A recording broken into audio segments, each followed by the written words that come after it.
Aziz tomoshabinlar, bugungi mavzu juda muhim.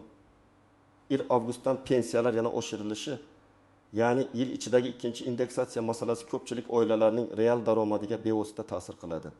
Bu faqat pensionerlarga emas, ota-onasiga yordam berayotgan farzandlarga, nogironlik pensiyasi olayotganlarga, boquvchisini yo'qotgan oilalarga, ijtimoiy nafaqa oluvchilarga ham tegishli masala. Men bugun sizga oddiy tilda tushuntirib beraman. Pensiya oshsa kim qancha oladi? Kimlar xavotir olmasligi kerak? Kimlar hujjatlarni tekshirishi zarur? Qaysi xatolar sabab odamlar o'ziga tegishli pulni vaqtida ola olmay qoladi?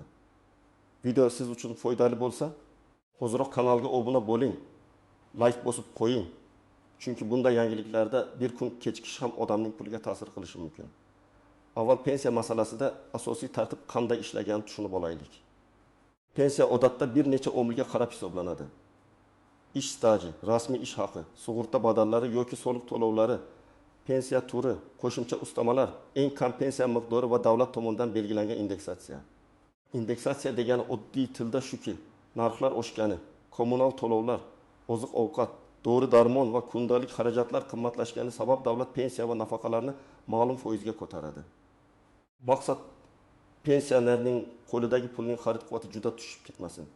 Oldin ko'pchilik yil davomida bir marta pensiya oshishini kutadi. Masalan, bahorda yoki yil boshida oshirish bo'lsa, odamlar keyingi oshirishni yana uzoq kutardi. Lekin iqtisodiy vaziyat o'zgarganda, inflyatsiya sezilarli bo'lganda, davlat byudjeti imkon berganda yoki ijtimoiy himoya choralarini kuchaytirish zarur bo'lganda, ikkinchi indeksatsiya masalasi kun tartibiga chiqadi. Mana hozir ham gap shunda. 1 avgustdan pensiyalar yana ko'tarilishi haqida xabarlar odamlar orasida juda katta qiziqish uyg'otyapti. Men buni shunchaki hamma bo'yib ketadi deb emas, aniq mexanizm sifatida tushuntiraman. Chunki oshirish bo'lsa ham har bir odamning qo'liga tushadigan summa bir xil bo'lmaydi. Eng muhim jihat, pensiya oshirilganda sizning umumiy pensiyangiz avtomatik tarzda qayta hisoblanishi kerak. Ya'ni oddiy pensioner har oy pensiya jamg'armasiga borib, ariza yozmasa ham indeksatsiya umumiy tartibda qo'llanadi. Lekin bu faqat bazaviy oshirishga tegishli.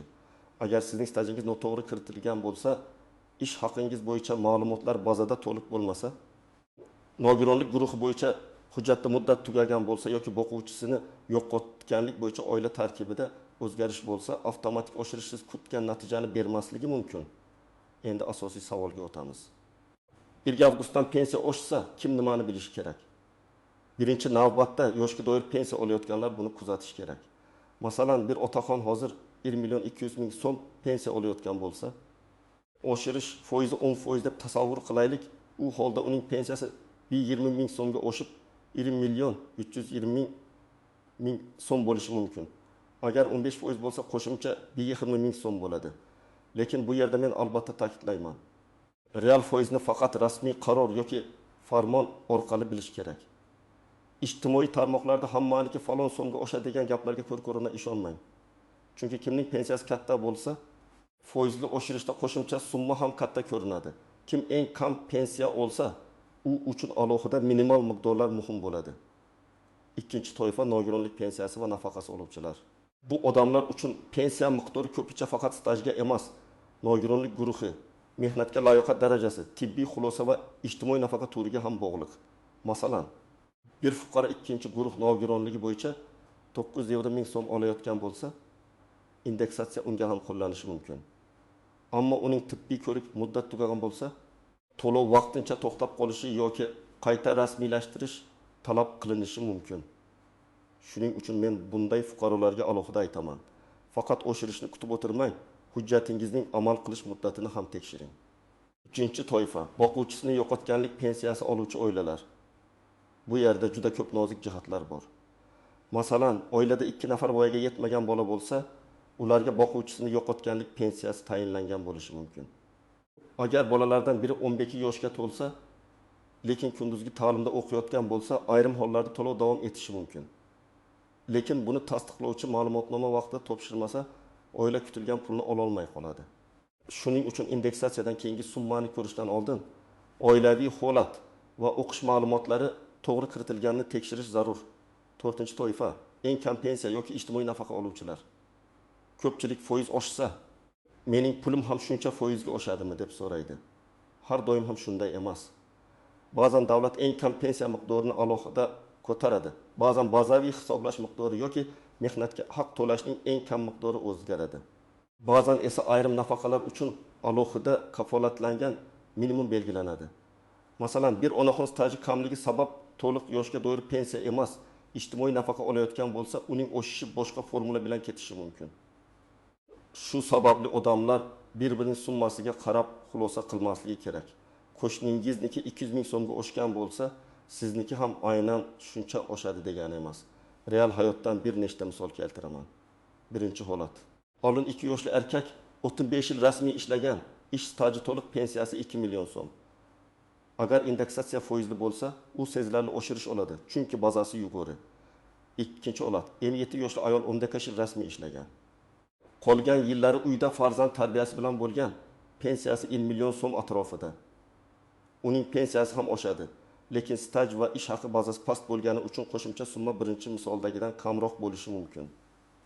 Uchinchi holat. Fuqaro umrining ko'p qismini norasmiy ishlagan, ya'ni qo'lga naqd pul olgan, lekin ish beruvchi uni rasmiylashtirmagan. Bunday odam pensiya yoshiga yetganda afsuski, men 30 yil ishlaganman degan gapning o'zi yetmaydi. Davlat bazasida rasmiy staj, arxiv hujjatlari, mehnat daftarchasi, soliq yoki sug'urta ma'lumotlari bo'lishi kerak.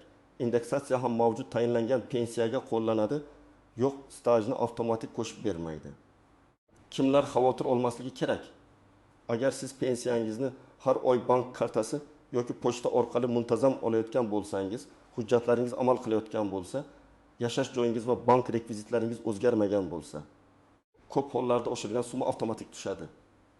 Sizdan alohida ariza talab qilinmaydi. Lekin men baribir avgust oyida tushgan pulingizni oldingi oy bilan solishtirishni maslahat beraman. Chunki ayrim holatlarda bankdagi texnik kechikish, pochta jadvalidagi o'zgarish yoki ma'lumot bazasidagi xatolik sabab pul bir necha kun kechikishi mumkin. Kimlar albatta tekshirish kerak? Birinchidan, yaqinda pensiyaga chiqqanlar. Chunki yangi tayinlangan pensiya bazada to'liq sharhlanib ulgurmagan bo'lishi mumkin. Ikkinchidan, ish staji bo'yicha norozi bo'lganlar. Masalan, menga 28 yil staj hisoblashdi. Aslida 32 yil ishlaganman degan fuqaro indeksatsiyadan oldin ham, keyin ham alohida murojaat qilishi kerak. Uchinchidan, ism familiyasi o'zgargan ayollar, ayniqsa nikohdan keyin hujjatlari turlicha yozilgan bo'lsa. To'rtinchidan, chet elda vaqtincha yashab qaytgan yoki yashash manzilini o'zgartirgan pensionerlar. Bunday holatlarda ma'lumotlar mos kelmasa, to'lovlarda uzilish paydo bo'lishi mumkin. Endi istisnolar. Xatolar va ko'pchilik e'tibor bermaydigan nozik jihatlarga o'tamiz. Birinchi nozik masala, pensiya oshishi degani barcha qarzdorliklar ham yo'qoladi degani emas. Agar pensionerning aliment, kredit, sud qarori yoki boshqa majburiy ushlanmalari bo'lsa, oshirilgan pensiyadan ham qonunda belgilangan tartibda ushlab qolish davom etishi mumkin. Masalan, odam pensiyasi 20 million 500 ming so'mdan 20 million 600 ming so'mga oshdi. Lekin undan kredit bo'yicha avtomatik ushlanma bo'lsa, qo'lga tushadigan sof summa kamroq ko'rinadi. Shunda odam pensiyam oshmadi deb o'ylaydi. Aslida hisoblangan pensiya oshgan, lekin ushlanma ham bor. Ikkinchi nozik masala. Bank kartasi va pochta to'lovi. Ayrim pensionerlar pulni bank kartasida oladi, ayrimlari naqd pochta orqali oladi. Bank orqali tushadigan pensiyada SMS xabar kelmasligi yoki kech kelishi mumkin. Shuning uchun faqat SMSga qarab xulosa qilmang. Bank ilovasi, bankomat yoki bank filiali orqali balansni tekshiring. Pochta orqali oladiganlar esa tarqatish jadvaliga e'tibor bersin. Ba'zan bir hududda pensiya oyining boshida, boshqa hududda o'rtalarida beriladi. 1 avgust sanasi to'lov aynan o'sha kuni qo'lga tegadi degani bo'lmasligi mumkin. U hisoblash davrining boshlanish sanasi bo'lishi mumkin. Uchinchi nozik masala. Qayta hisoblash va indeksatsiyani adashtirmaslik kerak. Indeksatsiya umumiy oshirish. Qayta hisoblash esa sizning shaxsiy pensiya ishingizdagi ma'lumotlar o'zgarganda bo'ladi. Masalan, arxivdan eski ish joyingiz bo'yicha maosh ma'lumotnomasi topildi. Ilgari hisobga kirmagan 5 yil staj tasdiqlandi yoki nogironlik guruhi o'zgardi. Bunday holatda pensiyangiz indeksatsiyadan tashqari yana qayta ko'rib chiqilishi mumkin. Ko'pchilik shu imkoniyatni bilmagani uchun yillar davomida kam pensiya olib yuradi. To'rtinchi nozik masala. Qo'shimcha retroaktiv beriladimi degan savol. Agar davlat 1 avgustdan oshirish belgilasa, odatda shu sanadan boshlab hisoblanadi. Agar texnik sabab bilan avgustda to'liq tushmasa, keyingi oyda farq qo'shib berilishi mumkin. Lekin agar siz o'z vaqtida hujjat topshirmagan bo'lsangiz yoki ma'lumotni kech tasdiqlagan bo'lsangiz, har bir holat alohida ko'riladi. Shuning uchun men har doim aytaman, og'zaki gapga emas, yozma murojaatga tayaning. Siz murojaat qilgan kun, ariza raqami, javob muddati bo'lishi kerak. 5-nozik masala norasmiy ishlagan yillar. Bu eng og'riqli mavzu. Ko'plab fuqarolar bozorda, qurilishda, xizmat ko'rsatishda yoki kichik korxonalarda yillar davomida ishlagan, lekin rasmiy shartnoma bo'lmagan. Pensiya tayinlashda esa hamma biladi. Men ishlaganman degan dalil yetarli bo'lmaydi. Agar arxiv hujjati, buyruq, ish haqi qaydnomasi, mehnat daftarchasi yozuvi, sud orqali tasdiqlangan fakt yoki boshqa rasmiy hujjat bo'lsa, shunda imkoniyat paydo bo'ladi. Demak, indeksatsiya yaxshi yangilik, lekin u norasmiy mehnat muammosini avtomatik hal qilmaydi. 6-nozik masala ishlayotgan pensionerlar. Ayrim odamlar pensiya yoshiga yetgach ham ishlashda davom etadi. Bunday fuqarolar uchun tartib alohida bo'lishi mumkin. Chunki ular ish haqi ham oladi, pensiya ham oladi. Agar ish beruvchi rasmiy soliq to'layotgan bo'lsa, keyinchalik pensiya qayta hisoblanishi masalasi paydo bo'lishi mumkin. Lekin bu avtomatik har oy o'zgaradi degani emas. Men ishlayotgan pensionerlarga maslahat beraman. Korxonangiz sizni rasmiy yurityaptimi? Ish haqi to'liq ko'rsatilganmi? Soliq tizimida ma'lumot bor yo'qligini tekshirib ko'ring. 7-nozik masala firibgarlar. Pensiya oshishi haqida xabar chiqqan paytda ayrim odamlar pensiyangizni oshirib beraman, kartangiz raqamini yuboring, SMS kodini ayting, arizangizni tezlashtirib beraman deb qo'ng'iroq qilishi mumkin. Men qat'iy ogohlantiraman, hech kimga bank kartangizning PIN kodi, SMS kodi, pasportingiz nusxasi va shaxsiy ma'lumotlaringizni ijtimoiy tarmoq orqali yubormang. Pensiya masalasi rasmiy davlat organlari, pensiya jamg'armasi, yagona interaktiv davlat xizmatlari portali yoki qonuniy idoralar orqali hal qilinadi. Telefon orqali kelgan noma'lum odamga ishonish katta xatoga olib keladi. Endi nima qilish kerakligini aniq aytaman. Birinchi qadam avgust oyida tushgan pensiyangizni iyul oyidagi summa bilan solishtiring. Agar bank kartasiga olsangiz, bank ilovasidan yoki bankomatdan ko'ring. Agar pochta orqali olsangiz, kvitansiya yoki to'lov varaqasidagi summani yozib oling. Oldingi oy bilan farqni aniq hisoblang. Taxminan oshganga o'xshaydi demang, raqamni yozing. Ikkinchi qadam rasmiy manbani tekshiring. Pensiya oshishi bo'yicha eng ishonchli manba bu rasmiy farmon, qaror, pensiya jamg'armasi xabari yoki davlat portallaridagi e'lonlar. Telegramdagi noma'lum kanal, montaj qilingan surat,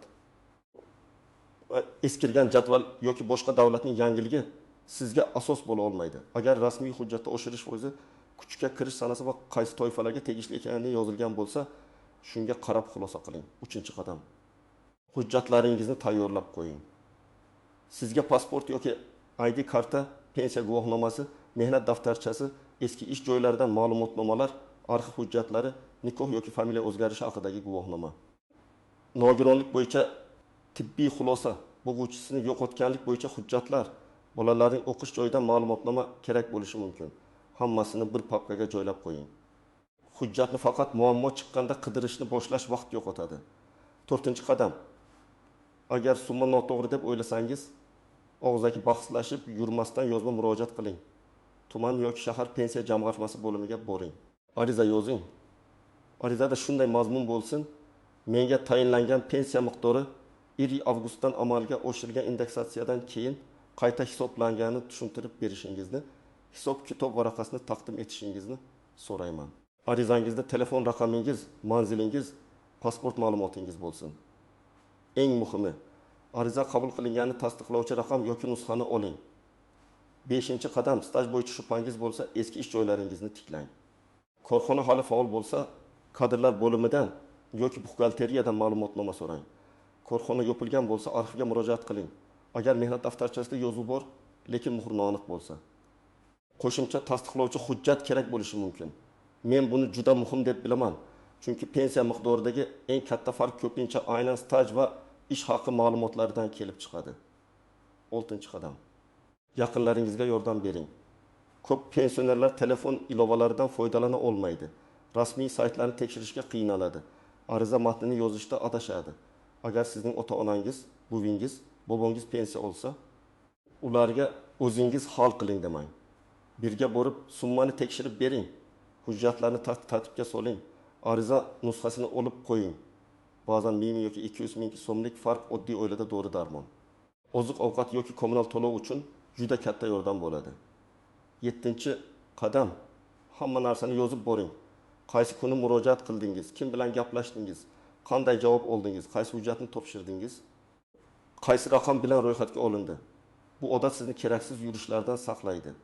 Agar keyin shikoyat qilishga to'g'ri kelsa, qo'lingizda aniq dalil bo'ladi. Xulosa qilib aytsam, avgustdan pensiya oshirilishi va ikkinchi indeksatsiya masalasi juda jiddiy mavzu. Bu yangilikdan to'g'ri foydalanish uchun 3 narsani biling. Birinchisi, oshirish odatda avtomatik qo'llanadi. Ikkinchisi, har bir odamning qo'shimcha summasi bir xil bo'lmaydi. Uchinchisi, hujjatlarda xato bo'lsa, siz kutgan pul to'liq chiqmasligi mumkin. Shuning uchun men sizga maslahat beraman. Avgustdagi pensiyangizni tekshiring, rasmiy manbaga qarang. Hujjatlaringizni tartibga keltiring va kerak bo'lsa yozma murojaat qiling. Sizning pensiyangiz oshdimi yoki hali o'zgarish bo'lmadimi? Izohlarda yozib qoldiring. Qaysi hududdansiz? Qancha farq bo'ldi?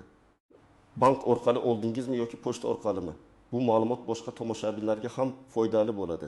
Video foydali bo'lgan bo'lsa, like bosing, kanalga obuna bo'ling va yaqinlaringizga yuboring. Men esa keyingi videolarda pensiya, nafaqa kompensatsiya va ijtimoiy to'lovlar bo'yicha eng muhim yangiliklarni oddiy tilda tushuntirishda davom etaman.